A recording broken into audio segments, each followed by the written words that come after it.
Assalamualaikum students. I hope you are fine and enjoyed my last lecture. In case of any query, you can comment me or you can approach me on my WhatsApp account. I will answer and I will answer your every question. Okay, थोड़ा सा हम पिछले lecture का overview ले लेते हैं कि last lecture में हमने क्या पढ़ा था। लास्ट लेक्चर में हमने ग्रेड 10th का चैप्टर नंबर 1 जो क्वाड्रेटिक इक्वेशंस है वो स्टार्ट किया था। हमने बेसिक इंट्रोडक्शन लिया था, उसके बाद हमने एक्सरसाइज 1.1 का क्वेश्चन नंबर 1 जो है वो कम्प्लीटली सॉल्व किया था। मोर ओवर हमने एक पॉइंट जो हमने डिस्कस किया था वो था कि क्वाड्रेटिक इक्वेशंस को सॉल्व करने के लिए या क्वाड्रेटिक इक्वेशंस में से सॉल्यूशन फाइंड आउट करने के लिए हमारे पास दो मेथड्स होते हैं। एक होता है फैक्टराइजेशन एंड एक होता है completing square method by completing square method. आज के लेक्चर में हम वो दोनों मेथड्स ही डिस्कस करेंगे।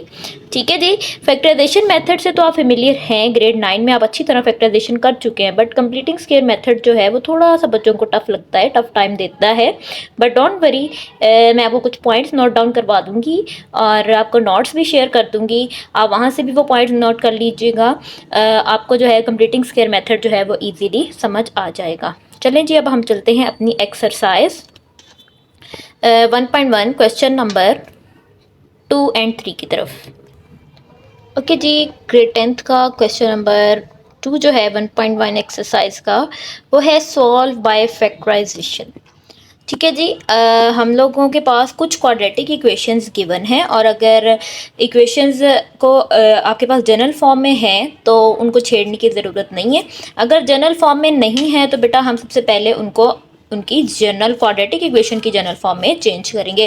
तो यहाँ से अगर हम देखें ये क्वाड्रेटिक इक्वेशन की जनरल फॉर्म में ऑलरेडी है। ठीक है, तो अब हम इसको डायरेक्टली सॉल्व कर लेंगे बाय फैक्टराइजेशन। अच्छा, फैक्टराइजेशन जो है, फैक्टराइजेशन करने के लिए या फैक्टर्स बनाने के लिए हमारे पास 3 मेथड्स होते थे। एक मेथड जो हमारे पास होता था वो होता था कॉमन लेते थे हम। सेकंड वन होता था हम फॉर्मूला क्लोज करते थे। थर्ड वन जो होता था वो होता था मिड टर्म ब्रेकिंग। जो इन क्वेश्चंस में जो मैं मेथड यूज़ करूँगी वो मिड टर्म ब्रेकिंग से ही रिलेटेड होगा। ठीक है। अच्छा जी, अब यहाँ पर हम सबसे पहले इसको लिख लेते हैं सॉल्यूशन।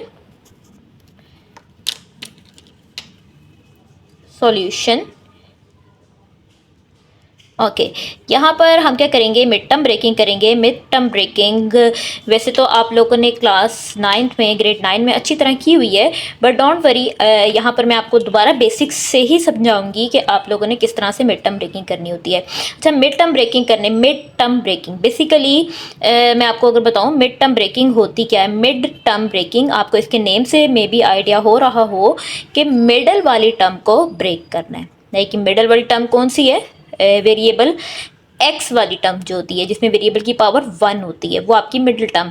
ठीक है, मे बी इस क्वेश्चन में आपके पास मिडिल टर्म जो है वो वेरिएबल एक्स की पावर 1 वाली है। कुछ क्वेश्चन इस तरह से भी हो सकते हैं इसमें एक्स की पावर 1 ना हो। ठीक है, अब आपने मिडिल टर्म को ब्रेक किस तरह से करना है कि आपने मिडिल टर्म को ब्रेक इस तरह से करना है कि आपके पास देखो, जब भी हम कोई चीज़ ब्रेक करते हैं ना तो बेटा हमारे पास एक चीज़ को जब हम तोड़ देते हैं तो बेटा उसके फर्दर पार्ट्स में डिवाइड हो जाती है। लेट्स सपोज मैं एक लाइन यहाँ पर अगर ड्रॉ कर लूँ, बेटा मेरे पास एक लाइन थी, मैं इसको सेंटर से तोड़ दूँ तो ये कितने पार्ट्स में डिवाइड हो जाएगी, 1 और 2, 2 पार्ट्स में डिवाइड होगी। पहले लाइन कितनी थी, एक थी। जब मैंने इसको ब्रेक किया तो ये मेरे पास 2 पार्ट्स में डिवाइड हो जाएगी। अब हमने क्या करना होता है कि अपनी मिडल वाली टर्म को ब्रेक करना होता है, तोड़ना होता है। जब भी हम किसी चीज़ को ब्रेक करेंगे तो बेटा वो 2 पार्ट्स में डिवाइड होगी।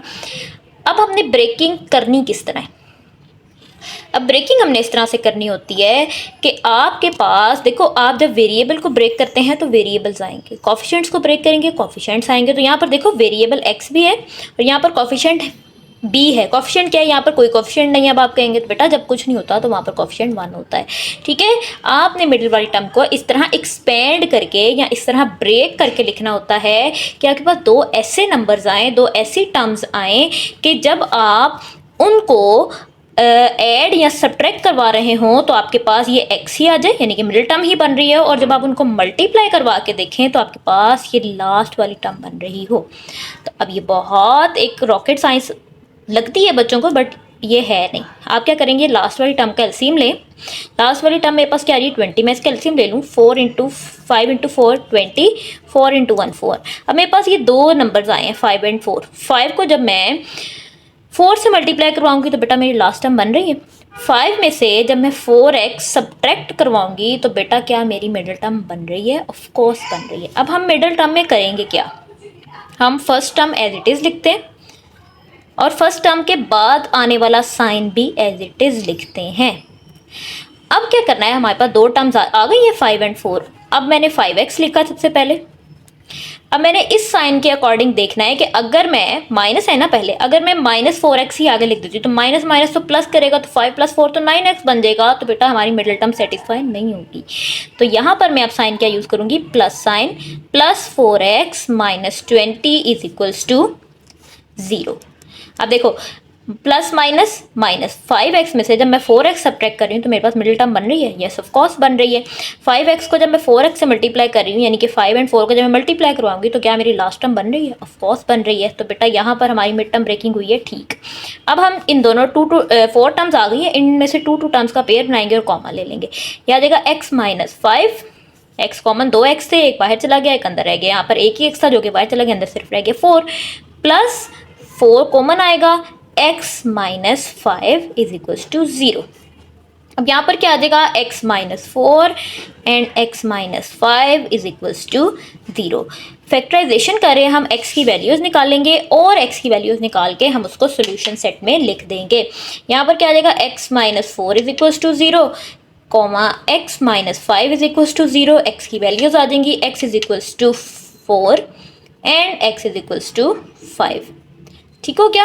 अब हम लिखेंगे सॉल्यूशन सेट 4, 5। अब जब बेसिकली सॉल्यूशन सेट होता क्या है, सॉल्यूशन सेट आपके पास आपके गिवन इक्वेशन में से, गिवन क्वेश्चन में से आपके पास वेरिएबल की वो वैल्यूज़ आती हैं, जब आप इसको इस इक्वेशन में पुट करें तो बेटा आपका आंसर सेटिस्फाई, ये इक्वेशन सेटिस्फाई करे। ठीक है। अच्छा, अब हम चलते हैं अपने सेकंड पार्ट की तरफ। उससे पहले जो है मैं इधर एक मार्जिन लाइन ड्रॉ कर लेती हूँ ताकि जो है किसी किस्म की कन्फ्यूजन आपको ना हो। अच्छा जी, यहाँ पर जो एक मिस्टेक हो गई थी हमसे, वो यहाँ पर देखिए प्लस साइन था, 4 के साथ प्लस साइन था, तो यहाँ पर भी प्लस साइन ही आएगा। ठीक है, x + 4, और जब x + 4 को मैंने 0 के इक्वल रखा तो मेरे पास आंसर आ रहा है माइनस। तो x आपके पास सोल्यूशन सेट में जो वैल्यूज़ आई हैं वो आई हैं -4 एंड 5। अब हम अपने चलते हैं वही अपनी सेकेंड क्वेश्चन की तरफ, जिसको हमने बाय फैक्टराइजेशन सॉल्व आउट करना है। तो सबसे पहले हम क्या करेंगे बेटा, क्या आपको ये लग रहा है कि क्वाड्रेटिक इक्वेशन की जनरल फॉर्म या स्टैंडर्ड फॉर्म में है? तो ऑफकोर्स इट इज़ नॉट। तो इसको हम पहले स्टैंडर्ड फॉर्म में चेंज करेंगे, देन हम इसकी फैक्टराइजेशन करेंगे। तो 3y² एज इट इज़ रहने देते हैं। लेफ्ट साइड पे y, जब y स्क्वायर से y जब y से मल्टीप्लाई होगा तो मेरे पास क्या आएगा, y जब y स्क्वायर से मल्टीप्लाई y से मल्टीप्लाई होगा तो मेरे पास आ जाएगा y²। y जब 5 से मल्टीप्लाई होगा तो मेरे पास क्या आ जाएगा, -5y। अब हम क्या करेंगे, इसको अपनी क्वाड्रेटिक इक्वेशन की जनरल फॉर्म की तरफ लेकर जाएंगे। तो वो क्या होती है कि आपके पास तमाम टर्म्स एक तरफ हो जाती हैं और रिमेनिंग टर्म्स को आपने क्या करना होता है, 0 के इक्वल लिखना होता है। ठीक है जी। अब हम क्या करते हैं, इन सबको एक तरफ ले जाते हैं और राइट साइड पर आ जाएगा 0। 3y², ये इधर +y² था, इधर जाके -y², ये इधर माइनस था, इधर आकर +5y, और राइट साइड पर मेरे पास क्या आ गया, 0। देखो ये +3y² है, ये -y² है, लाइक टर्म्स हैं, ये फर्दर सॉल्व हो सकती हैं। 3x² में से y² माइनस करेंगे तो मेरे पास आ जाएगा 2y² + 5y = 0। Got it. अब यहाँ पर देखो मिड टर्म ब्रेकिंग करने की ज़रूरत है ही नहीं और हो भी नहीं सकती, बिकॉज यहाँ पे मिडिल टर्म ही नहीं है। भाई मिडिल टर्म है ही नहीं तो ब्रेकिंग का सवाल कैसे पैदा हो जाता है। ठीक है जी। अब यहाँ पर देखें, यहाँ से मैं दोनों टर्म्स में से, मैंने आपको पहले ही बताया है क्वेश्चन स्टार्ट करने से पहले ही कि बेटा हमारे पास फैक्टराइजेशन के 3 मेथड्स होते हैं। कॉमन ले लो बेटा, फॉर्मूला क्लोज कर लो, या मिड टर्म ब्रेकिंग कर लो। तो यहाँ पर देखो सबसे पहला मेथड हम अप्लाई कर सकते हैं, कॉमन ले सकते हैं। y कॉमन आगे अंदर के रह गया, 2y + 5 = 0। अब आपके पास यहाँ से y की 2 वैल्यूज आ सकती हैं। ठीक है जी। यहाँ पर क्या आ जाएगा, y = 0, और second one is 2y + 5 = 0। y की वैल्यू एक आ जाएगी 0, सेकेंड वन क्या आ जाएगी 2y - 5 इज इक्वल्स टू -5 और y is equals to -5/2। Got it. अब आपके पास सोल्यूशन सेट क्या आ जाएगा, मैं यहाँ पर लिख देती हूँ, जगह कम होने की वजह से सोल्यूशन आपके पास आई हैं जो भी आपके पास y की वैल्यूज़ आई हैं। y is equals to 0 and -5/2। This is your final answer. I hope कि आपको इन दोनों क्वेश्चंस की समझ लग गई होगी। ठीक है जी। अगर फिर भी किसी पॉइंट की समझ नहीं आई, किसी टॉपिक की समझ नहीं आई, तो बेटा आप लोग मुझे टेक्स्ट कर सकते हैं या कमेंट सेक्शन में पूछ सकते हैं। ओके जी। हमारे पास थर्ड पार्ट आ गया है एक क्वेश्चन नंबर 2 का, which is 4 - 32x is equal to 17x²। तो बेटा हमारे पास ये जो है जनरल फॉर्म में नहीं है। मसला सिर्फ ये है कि भाई ये जनरल फॉर्म में होता अगर हमारे पास एक तरफ 0 आ जाए तो हम क्या करते हैं। अच्छा एक बात और याद रखें, जब आप अपनी टर्म्स को एक तरफ से उठा के दूसरी तरफ मूव करवाते हैं ना इक्वेशन में, तो आप कोशिश किया करें जो हाईएस्ट वेरिएबल वाली टर्म है उसको पॉजिटिव ही रहने दें।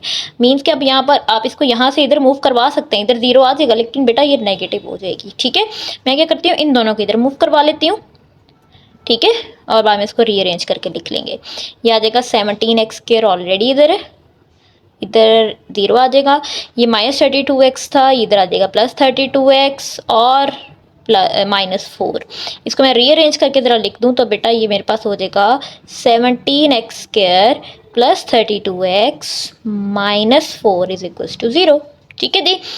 अब हम क्या करेंगे, अब हम मिड टर्म ब्रेकिंग करेंगे। क्यों? क्योंकि अब तो मिडिल टर्म अवेलेबल है, हम इजीली कर सकते हैं। यहाँ पर हम सॉरी x आएगा। अच्छा, अब मिडिल टर्म ब्रेकिंग जो है वो करते किस तरह, मैंने आपको पहले भी बताया है, लेकिन पहले में ये मसला था कि हमारे पास हाईएस्ट वेरिएबल वाली टर्म के साथ कोई भी कॉफिशेंट नहीं था। अब कॉफिशेंट आ गया है, तो बेटा ऐसा आपके पास अगर सिनेरियो आ जाए जिसमें आपके पास हाईएस्ट वेरिएबल वाली टर्म के साथ भी कॉफिशेंट है, तो बेटा आपने उसका लास्ट टर्म का एलसीएम, पहले तुमने क्या किया था, लास्ट टर्म का यानी कि कांस्टेंट टर्म का एलसीएम लिया था और हमारे पास 2 नंबर्स आ गए थे। अब ऐसा कोई मसला नहीं है, लास्ट टर्म का हम एलसीएम लेंगे तो बेटा 4 ही आंसर आएगा। ठीक है, तो जो केस को नहीं सेटिस्फाई करेगा तो हम इस केस में क्या करते हैं, अपने हाईएस्ट वेरिएबल वाली टर्म का कॉफिशेंट और कांस्टेंट टर्म को आपस में मल्टीप्लाई करवाते हैं। 17 × 4। जब मैं इसको मल्टीप्लाई करवाऊंगी तो मेरे पास आएगा 4 × 7 28, 2 कैरीज 4 × 1 4 + 2 6 68। अब आप 68 का जो है ना बेटा वो एलसीएम लेंगे। ठीक है जी, समय लग गई है। 68 का जब मैं एलसीएम लूँगी तो मेरे पास क्या आ जाएगा, 2 × 3 6, 2 × 4 8। ठीक है जी। अब यहाँ पर देखें, यहाँ पर क्या आ जाएगा, 2 × 1 2 1 कैरी 2 7 14। अब आप देखें 17 जो है 17 आ गया, 17 बनता है, 17 प्राइम नंबर, तो इट मीन्स ये फर्दर किसी और टेबल पर नहीं जाना था। अच्छा, 17 में को मैं जब 2 से मल्टीप्लाई करती हूँ तो मेरे पास आता है 34। ठीक है, 34 में से जब मैं 2 सब्ट्रैक्ट करूँगी तो मिडिल टर्म बन जाएगी ना। और 34 को जब मैं 2 से मल्टीप्लाई करूँगी तो बेटा ये मेरे पास ये वाली टर्म बन रही होगी। तो ये आपके पास था मिड टर्म ब्रेकिंग का मेथड, सेकंड नंबर वाला। जो फर्स्ट नंबर वाला था उसमें हम जिस टर्म का एलसीएम लेते थे ना, आपका मल्टीप्लाई करके आंसर वही टर्म आनी चाहिए। तो बेटा अब हमने एलसीएम किसका लिया है, इन दोनों का मल्टीप्लाई करवा के आंसर जो है, तो अब हमारे पास 2 ऐसे नंबर्स ही आएंगे मिड टर्म ब्रेक करके जिनको हम मल्टीप्लाई करवा के देखेंगे तो हमारे पास ये आंसर बन रहा होगा। ठीक है जी, 17x² प्लस हमारे पास कौन से 2 नंबर आए, अब देखो ये एज इट इज आएगा साइन, यहाँ पर 34x माइनस, अब माइनस करूँगी कि प्लस, अगर मैं प्लस साइन यहाँ लगा देती तो बेटा 2x तो आ जाएगा, बट प्लस प्लस प्लस होगा तो वो मिडिल टर्म नहीं बनेगी, मेरे पास 36x बन रहा होगा। -2x -4 is equals to 0। यहाँ से दोनों कॉमन ले ले, 2 टर्म्स का पेयर बना के कॉमन लेते हैं। यहाँ से देखो वेरिएबल भी कॉमन आएगा और आपके पास कॉफिशिएंट भी कॉमन आएगा। 17x कॉमन आ गया। 17 के टेबल पे 17 कहाँ आता है भाई, 1 पे आता है, तो यहाँ पे सिर्फ x आ जाएगा। प्लस 17 के टेबल में 34 कहाँ आता है भाई, 2 पर आता है, तो यहाँ पर x + 2 आ गया। माइनस यहाँ से भाई वेरिएबल तो कॉमन नहीं आ सकता, यहाँ से सिर्फ कॉफिशिएंट कॉमन आएगा which is 2। x as it is, बाहर माइनस साइन है, अंदर का साइन हो जाएगा चेंज, यहाँ पर प्लस आ जाएगा। 2 के टेबल में 4 कहाँ आता है बेटा, 2 पर आता है, तो ये आ जाएगा ये। अब हम फैक्टर्स बना लेते हैं, 17x - 2 और आ जाएगा, इसको मैं 0 के इक्वल लिख लेती हूँ, x + 2 is equals to 0। 17x ये इधर माइनस हो रहा है तो जाके plus, x is equals to 2/17 और यहाँ पर आ जाएगा x इज इक्वल्स टू -2। ठीक हो गया। अच्छा, इसका अब हम सॉल्यूशन सेट लिख लेते हैं भाई। इसका सॉल्यूशन सेट मेरे पास क्या आ जाएगा, s.s is equals to 2/17 -2। This is your final answer. अच्छा, आपकी मिड टर्म ब्रेकिंग ठीक हुई है। इसकी एक बहुत बड़ी जो रिकग्नाइजेशन होती है, सिम्टम यही होती है कि आपके पास ये दोनों फैक्टर्स जो आते हैं ना वो सेम आ रहे होते हैं। ठीक है, अब हम नेक्स्ट क्वेश्चन पे जाने से पहले बीच में मार्जिन लाइन ड्रॉ कर लेते हैं ताकि हमारे पास किसी किस्म की कन्फ्यूजन ना हो और कम्प्लेक्सिटी ना रहे। ओके जी, क्वेश्चन नंबर 2 का हमारे पास फोर्थ पार्ट आ गया है। इसको भी हमने फैक्टराइजेशन के थ्रू ही सॉल्व आउट करना है और जो है गलत पेन यूज़ हो। ओके जी, सॉल्यूशन यहाँ पर हम इसको क्वाड्रेटिक इक्वेशन की जनरल फॉर्म में चेंज कर लेते हैं। एक्स स्क्वायर -11x, इधर प्लस हो रहा है तो जाकर माइनस हो जाएगा, -152 इज इक्वल्स टू 0। ठीक है, अब हमने मिड टर्म ब्रेकिंग ही करनी है। मिड टर्म ब्रेकिंग का प्रोसीजर मैंने पहले बता दिया। आपने क्या करना है, कॉन्स्टेंट टर्म लेनी है और हाईएस्ट वेरिएबल वाली टर्म का कॉफिशिएंट लेना है, मल्टीप्लाई करवा देना। कॉफिशिएंट यहाँ पर 1 ही है तो आपके पास आंसर क्या आएगा, 152 ही आएगा। तो 152 का अब आपने एलसीएम लेना है। 2 × 7 14, 1 कैरी इधर चली जाएगी, 2 × 6 12। ठीक हो गया। 2 × 3 6 और 2 × 8 16, 2 × 1 2, 2 × 9 18, 19 जो है वो मेरे पास एक प्राइम नंबर है तो ये सिर्फ 19 पर ही जाएगा। अब हम क्या करते हैं, x square as it is आ जाएगा। यहाँ पर क्या है, माइनस साइन, ये भी एज इट इज़ आ जाएगा। अब हमने दो ऐसे नंबर्स लेने हैं जिनको ऐड या सब्ट्रैक्ट करवाएं तो 11x आए, जब मल्टीप्लाई करवाएं तो 152 आए। तो 19 × 2 क्या हो जाएगा मेरे पास 38, 38 × 2 क्या हो जाएगा 76। अच्छा 38, ठीक है। अब यहाँ पर देखें, यहाँ पर तो 38 आ रहा है, 2 × 2 4, 38 में से जब मैं 4 सब्ट्रैक्ट करूँगी तो 11x तो नहीं बचेगा। अब हम इसका एक ये मेथड है, ठीक है, इसको हम क्या करते हैं, 2 × 2 4, 4 × 2 8, 19x में से जब मैं 8x सब्ट्रैक्ट करवाऊंगी तो मेरे पास 11x बचेगा, माइनस या क्या आ जाएगा 19x plus 8x plus minus minus 11x बच जाएगा, -152 इज इक्वल्स टू 0। ठीक है, यहाँ से अब एक कॉमन ले लेते हैं, x आ जाएगा कॉमन, x -19 प्लस 8 कॉमन आ गया, x -8 के लिए में फिर 152 आता है 19 पर, तो यहाँ पर आ जाएगा 0 कॉमन। अब हम फैक्टर्स बना लेते हैं, x + 8 और x -19 is equals to 0, x + 8 is equals to 0, comma x -19 is equals to 0। यहाँ पर हमारे पास आ जाएगा x इज इक्वल्स टू -8 और x is equals to 19। Solution set मेरे पास क्या आ जाएगा, सॉल्यूशन सेट मेरे पास आ जाएगा -8, 19। This is your final answer.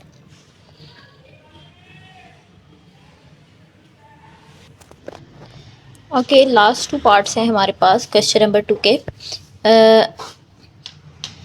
Question number 2 का जो 5th पार्ट है यहाँ पर और 6th पार्ट है, दोनों ही हमारे पास जनरल फॉर्म में नहीं है। हम इसको पहले स्टैंडर्ड फॉर्म में चेंज करेंगे। स्टैंडर्ड फॉर्म में करने के लिए हमने जो मेथड सीखे थे वो हम लेक्चर 1 में सीख चुके हैं। ठीक है, अब जो है किस तरह से इसको करेंगे, आइए हम वो देख लेते हैं। यहाँ पर अब आप देखिए आपके पास दोनों फ्रैक्शंस हैं और फ्रैक्शंस को सॉल्व करने के लिए हम हमेशा लेते हैं एलसीएम। ठीक है, अब यहाँ पर हम एलसीएम लेंगे लेफ़्ट साइड का, क्योंकि दो फ्रैक्शन लेफ़्ट साइड पर ही हैं। जब मैंने एलसीएम लिया तो देखो दोनों फ्रैक्शंस के जो डिनोमिनेटर्स थे वो डिफरेंट थे, तो दोनों ही पार्ट ऑफ द एलसीएम होंगे। ठीक है जी, राइट साइड पर जो है वो फ्रैक्शन 25/12 एज इट इज़ आ जाएगा। अच्छा, अब आपने डायरेक्ट वैल्यूज़ नहीं लिखनी, फर्स्ट फ्रैक्शन लेना है, मल्टीप्लाई बाय एलसीएम करना है। तो देखो मैंने फर्स्ट फ्रैक्शन लूँ, मल्टीप्लाई बाय एलसीएम करूँ, x से कट देगा, ऊपर क्या आ जाएगा x + 1 का स्क्वायर, प्लस सेकेंड फ्रैक्शन लिया, मल्टीप्लाई बाय एलसीएम किया, x + 1 x + 1 से कैंसिल, आंसर क्या आ जाएगा x plus multiply by x which is x square. ठीक हो गया। अब हम क्या करेंगे, अब हम इसको क्या करेंगे, फॉर्मूलाज को ओपन कर लेते हैं। यहाँ पर देखो ब्रैकेट के अंदर कितनी टर्म्स हैं, 2, एक को मैं कह रही हूँ ए, एक को मैं कह रही हूँ बी, तो ये a plus b whole square वाली फॉर्म नहीं बन रही है ना, तो यहाँ पे फॉर्मूला एक्सपेंड कर देंगे। ठीक है जी, फॉर्मूला मैं यहाँ पर लिख देती हूँ a plus b whole square is equals to a square plus 2ab plus b square. ठीक हो गया। रेफरेंसेस आप लाजमी साथ मेंशन किया करें। ओके, यहाँ पर क्या आ जाएगा, फर्स्ट टर्म का स्क्वायर यानी कि एक्स स्क्वायर प्लस 2ab यानी कि x और 1 प्लस 1 का स्क्वायर ओवर, अच्छा जी, अभी हमने सिर्फ फॉर्मूला एक्सपेंड किया, ये वाली टर्म हमने लिखनी है प्लस एक्स स्क्वायर, एक्स इसको भी एक्स को मल्टीप्लाई करवाते हैं, क्या आ जाएगा x square plus x is equals to 25/12। ठीक हो गया। यहाँ पर क्या आ जाएगा x square plus 2x plus 1 का स्क्वायर क्या आ जाएगा भाई 1 ही आ जाएगा, और ये x square as it is आ जाएगा। ठीक हो गया। यहाँ पर मेरे पास क्या आ जाएगा एक्स स्क्वायर प्लस एक्स आ जाएगा और इज इक्वल्स टू 25/12। ठीक हो गया। अब देखो ये भी एक्स स्क्वायर वाली टर्म है, ये भी एक्स स्क्वायर वाली टर्म है, लाइक टर्म्स हैं, सॉल्व आउट हो सकती हैं। तो यहाँ पर क्या आ जाएगा 2x square plus 2x plus 1 और x square over x is equals to 25/11, sorry 12। ठीक है, अब आपने क्या करना है, इसको क्रॉस मल्टीप्लिकेशन करवा लें तो आपके पास जनरल फॉर्म आ जाएगी। क्रॉस मल्टीप्लिकेशन करवा लेते हैं, ये इससे मल्टीप्लाई होगा, ये इससे मल्टीप्लाई होगा। ठीक है, 12 जब इससे मल्टीप्लाई होगा तो ये आ जाएगा 24x स्क्वायर। ठीक है, और 12 जब इससे मल्टीप्लाई होगा तो मेरे पास आ जाएगा 24x plus 12 is equals to 20, ये 25 जब एक्स स्क्वायर से मल्टीप्लाई होगा तो बेटा मेरे पास आ जाएगा 25x स्क्वायर प्लस 25। अच्छा, मैंने आपको पहले भी एक बात कही है कि आप अपनी टर्म्स को उस तरफ मूव करवाया करें जिस तरफ आपके पास वेरिएबल की हाईएस्ट पावर की टर्म जो होती है ना वो ज़्यादा होती है। तो हाँ, अपनी इन टर्म्स को इस तरफ मूव करवाएंगे ताकि हमारे पास जो हाईएस्ट पावर वाला वेरिएबल है वो नेगेटिव ना हो। तो यहाँ पर 0 रह जाएगा कि सारी टर्म्स हमने दूसरी तरफ मूव करवा लेनी है। हो गया। उसके बाद यहाँ पर क्या आ जाएगा 25x स्क्वायर ऑलरेडी इधर है प्लस 25x, और यहाँ पर सबसे पहले आ जाएगा minus 25x square, sorry minus 24x square minus 24x minus 12। देखें 25x स्क्वायर में से 24x स्क्वायर निकालेंगे तो बेटा मेरे पास सिर्फ x स्क्वायर ही बच जाएगा। 25x में से 24x निकालेंगे तो मेरे पास प्लस x ही बच जाएगा, और मेरे पास आगे क्या बच जाएगा, मेरे पास आगे बच जाएगा माइनस 12। स्टैंडर्ड फॉर्म में चेंज हो गई है। अब हम इजीली इसकी मिड टर्म ब्रेकिंग कर सकते हैं। ठीक है, मिड टर्म ब्रेकिंग कैसे करेंगे वो मैंने आपको पहले ही बताया है। कांस्टेंट टर्म लें, हाईएस्ट वेरिएबल वाली टर्म का कोफिशिएंट लें, उसको मल्टीप्लाई करवाएं, जो भी आंसर आए उसका एलसीएम ले लें, तो बेटा आपके पास दो नंबर्स वो आ जाएंगे जिनमें आपने मिडिल टर्म को ब्रेक करना है। 2 इंटू 6 12, 3 इंटू 2 एंड 2 इंटू 1। ठीक है, अच्छा इसको मैं ज़रा रीअरेंज करके लिख लेती हूँ, एक्स के plus x minus 12 is equals to 0। यहाँ पर क्या आ जाएगा, first term as it is आती है, उसके बाद वाला साइन भी एज इट इज़ आता है। अब देखो हमें चाहिए 1x, तो 3 इंटू 2 क्या आ जाएगा 6। बेटा 6 में से 2 सब्ट्रैक्ट करेंगे तो मिडिल टर्म तो नहीं बन रही। अच्छा, अगर मैं इसको इस तरह से कर लूँ 2 इंटू 2 4 में से 3 सब्ट्रैक्ट करेंगे तो बेटा मेरे पास 1x ही बचेगा। 4 को जब मैं 3 से मल्टीप्लाई करवाऊंगी तो मेरे पास 12 ही आएगा। यह आ जाएगा 4x minus 3x minus 12 is equals to 0। यहाँ से x कॉमन आ जाएगा, x plus 4 minus as it is, यहाँ 3 कॉमन आएगा, x बाहर माइनस साइन है, अंदर का साइन चेंज हो जाएगा, प्लस 4 आ जाएगा इज इक्वल्स टू 0। ठीक हो गया। यहाँ पर क्या आ जाएगा मेरे पास x प्लस 4 और x माइनस 3। तो आपके पास आंसर क्या आ जाएगा, जब इसको हम सॉल्यूशन सेट में पास क्या आएगा, x माइनस 4 और यहाँ पर आ जाएगा 3। ठीक है, ये कैसे आया है ये आप अच्छी तरह जानते हैं। यहाँ पर मैं लिख देती हूँ सॉल्यूशन सेट। आप इस तरह से आंसर निकालेंगे, x plus 4 is equals to 0, x minus three is equals to 0 और यहाँ पर x की वैल्यू क्या आ जाएगी, x इज इक्वल्स टू -4 और x इज इक्वल्स टू 3। ठीक है, आई होप कि आपको समझ आ गई होगी। अब हम चलते हैं आपके पार्ट 6 की तरफ।